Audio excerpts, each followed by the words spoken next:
একজন শিক্ষার্থী কোন সময় কিভাবে পড়ালেখা করলে পড়ালেখায় বারাকা লাভ হবে? খুবই সুন্দর প্রশ্ন। আমাদের স্কুল কলেজে পড়ুয়া শিক্ষার্থী বন্ধুরা তারা সাধারণত গভীর রাত পর্যন্ত জেগে পড়তে অভ্যস্ত। 12টা 1টা 2টা পর্যন্ত পড়বে, এরপরে ঘুম দিবে, সকাল 8টা 9টা পর্যন্ত ঘুমাবে। এই লাইফস্টাইলে আমাদের বেশিরভাগ স্কুল কলেজের ছেলেমেয়েরা অভ্যস্ত। আলহামদুলিল্লাহ, তারা অনেকে নিজের চেষ্টা এবং পরিশ্রমের মাধ্যমে তারা এগিয়ে যাওয়ার চেষ্টা করছে, এটিকে অবশ্যই অ্যাপ্রিসিয়েট করতে হবে। তবে আমরা বলে রাখতে চাই যে সুন্নাহসম্মত লাইফস্টাইল একজন স্টুডেন্ট এবং যে কোনো পেশার মানুষের জন্য যে সে রাতে তাড়াতাড়ি শুয়ে পড়বে।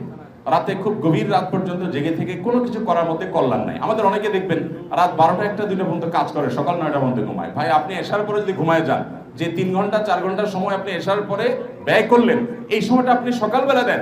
কেন সকালবেলা দিবেন?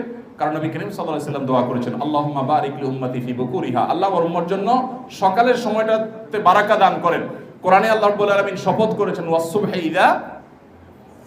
ইযা তানাফফাস, সকালের সময়টা শপথ করেছেন। ওয়াল ফাজরি ওয়া লায়ালিন আশর, ফজরের সময়ের শপথ করেছেন। আল্লাহ তাআলা কোন সৃষ্টির নামে শপথ করে ইঙ্গিত দিতে চান যে এই সৃষ্টি অন্য সাধারণ সৃষ্টির চেয়ে অনেক গুরুত্বপূর্ণ। পুরো দিনের কোন সময়ের নামে এত শপথ হয় নাই, সকালের সময়ের নামে আল্লাহ তাআলা যত শপথ করেছেন, কারণ এই সময়টা অনেক গুরুত্বপূর্ণ। এই সময় যে যে কাজ করবে আল্লাহ তাআলা সেখানে